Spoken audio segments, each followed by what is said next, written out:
வாழ்க்கை துணைவரை குறிக்கக்கூடிய ஸ்தானங்க.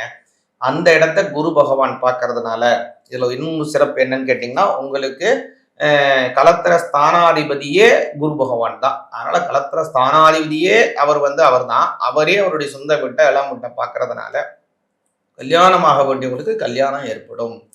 குழந்தை இல்லாதவங்களுக்கு குழந்தை பாக்கியம் கிடைக்கும். ஏன்னா உங்களுடைய 5ஆம் பாவம் அப்படின்னு சொல்லக்கூடிய புத்திரஸ்தானத்தை குரு பார்க்கறதுனால ஏற்படுதுங்க. அதே மாதிரி ஒரு முக்கியமாக நடக்கக்கூடிய ஒரு விஷயம் என்னன்னு கேட்டீங்கன்னா, அடுத்து சனி பெயர்ச்சி.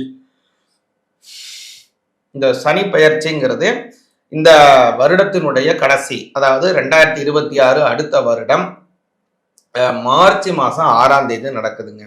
இந்த சனி பெயர்ச்சி அப்படிங்கிறது உங்களுடைய குறிப்பா சொல்லணும்னா 10ஆம் பாவத்துக்கு வராரு. 9ஆம் பாவத்திலிருந்து 10ஆம் பாவத்துக்கு வராரு. அதனால தொழில் ரீதியாக நல்ல முன்னேற்றங்கள் இருக்கும். முக்கியமாக மிதுன ராசி